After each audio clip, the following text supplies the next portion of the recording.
Constitutional and political history ان پاکستان کی اگر ہم بات کریں تو ہمیں اس کے اندر پرائمریلی، کیونکہ جب سوال آتا ہے تو اس میں وہ آپ کی سب کانٹیننٹ کے اندر جو مسلم اسٹرگل ہے اس کے اوپر بھی بات کرتا ہے. لہٰذا ہم یہاں پہ جب کانسٹیٹیوشن کی بات کریں گے تو ہمیں اس کی ایک پولیٹیکل ہسٹری کے بارے میں انڈرسٹینڈنگ ہونی چاہیے.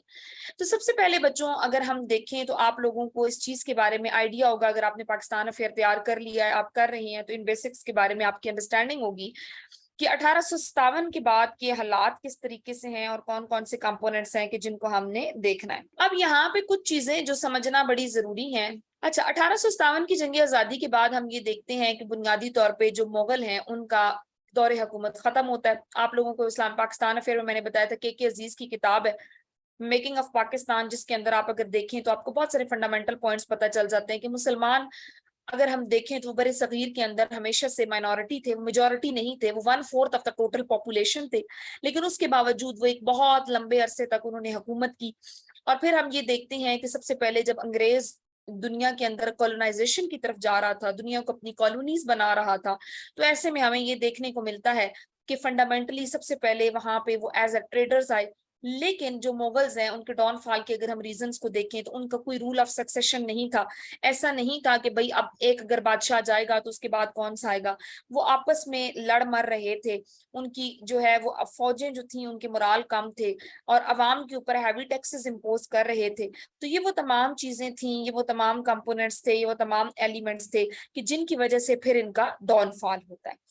اب یہاں پہ کیا ہوا کہ یہ ایک سچویشن ہم یہ دیکھتے ہیں کہ برٹش پارلیمان اپنی پوری طاقت کے ساتھ برٹش راج جو ہے وہ انڈین سب کانٹیننٹ کے اندر آ کے امپوز کرتا ہے. اور پھر ہم یہ دیکھتے ہیں کہ جو برٹش پارلیمنٹ ہے وہ یہاں پہ اپنا جو پہلا ڈاکومنٹ لے کے آتی ہے. کانسٹیٹیوشنل ہسٹری آپ کی 1947 سے شروع نہیں ہوتی.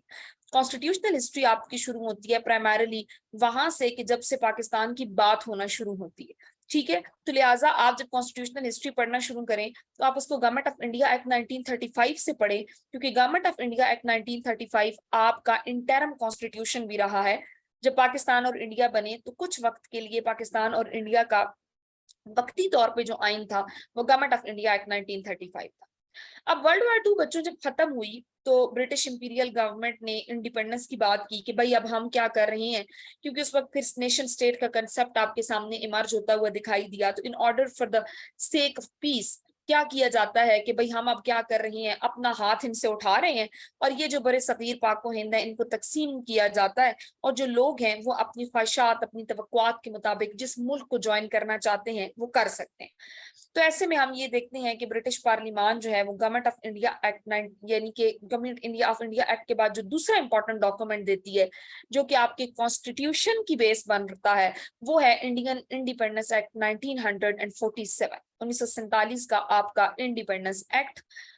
اور اس کے اندر ہی بنیادی طور پہ یہ کہا جاتا ہے کہ جو برٹش راج ہے وہ ختم ہوتا ہے، کہ جو آپ کی کوئین کی یا کنگ کی جو خود مختاری ہے اس کو ہم اب ٹرانسفر کر رہے ہیں انڈیا اور پاکستان، جو کہ 2 نئی ریاستیں اسٹیبلش ہو رہی ہیں 14 اگست 1947 کو. اب ہم پاکستان اور انڈیا کو اگر آپ دیکھیں تو پاکستان کی جو آئینی تاریخ ہے وہ آپ کو کوئی اتنی سہل نظر نہیں آتی. پاکستان کی آئینی تاریخ کے اندر آپ کو بہت سارے مسائل دیکھنے کو ملتے ہیں.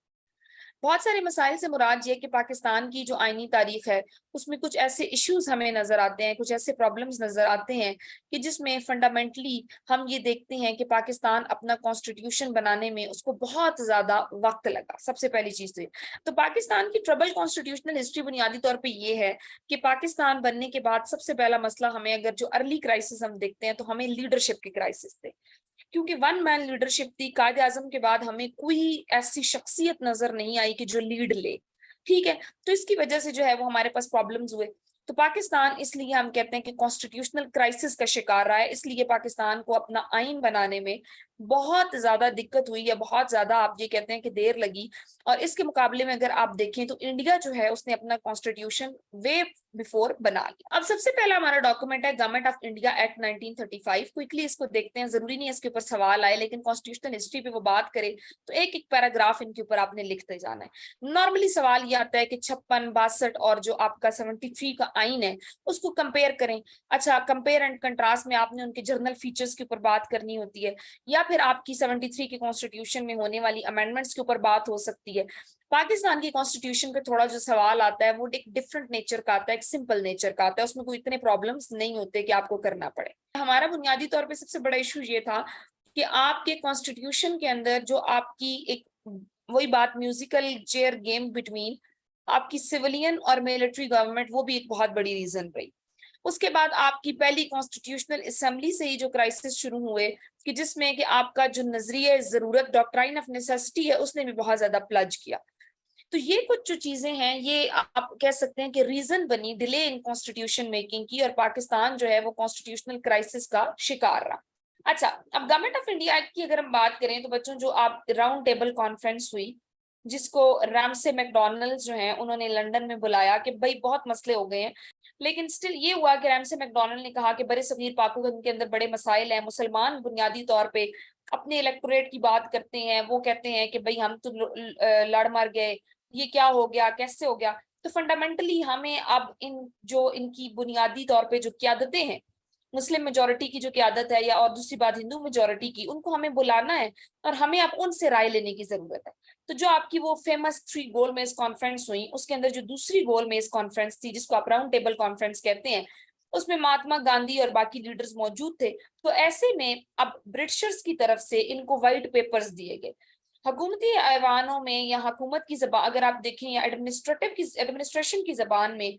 وائٹ پیپر سے مراد یہ ہوتا ہے کہ ایسے کاغذ یا کورے کاغذ جس کو آپ کہتے ہیں, جس میں کہ پرائمریلی یہ ہوتا ہے کہ آپ اس کے اوپر اپنی رائے دیجیے, یعنی کہ ہم پالیسی فارمولیٹ کرنے لگے ہیں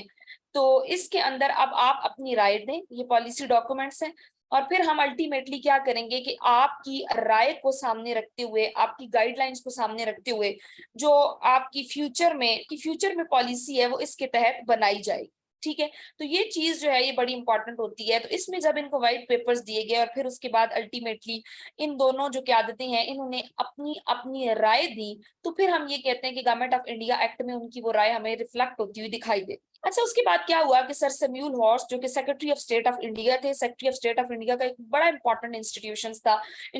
تھا اور اس کو پھر لیٹر آن جب انڈیپینڈنس ہوئی تو اس کے بعد ختم کیا گیا. آپ کو پتا ہوگا کہ سیکرٹری آف اسٹیٹ کو بہت زیادہ امپاور کیا جاتا تھا, اس کو بہت زیادہ پاورز دی جاتی تھی.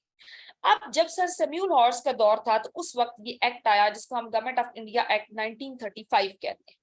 اب یہ جو ایکٹ ہے اس کے 321 سیکشنز ہیں, 10 اسکیجول سننے کو ملے گی, لسٹ, سبجیکٹس وغیرہ, اس کو آپ کلیئر کر لیں. سیکشنز اسکیجول سے آپ یہ سمجھیں کہ بھئی ہیڈنگ, سب ہیڈنگ, چیپٹرز, اس طریقے سے.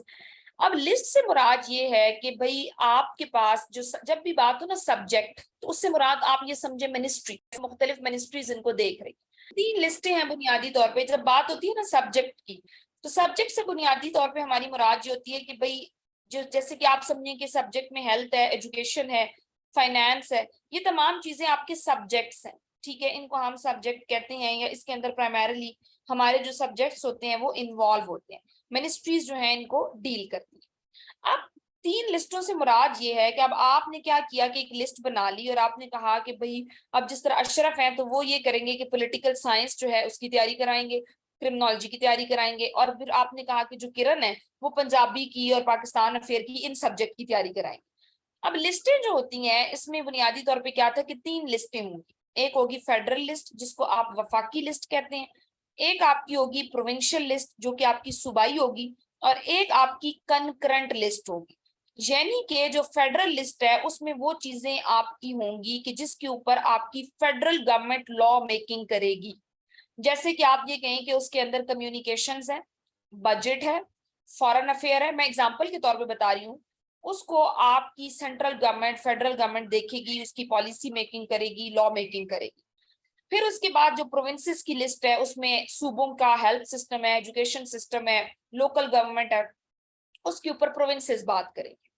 اور پھر جو کنکرنٹ لسٹ ہے, کنکرنٹ لسٹ سے مراد یہ ہے کہ آپ کی سینٹرل اور آپ کی پروونشل, یعنی کہ فیڈرل اور پروونشل دونوں گورنمنٹس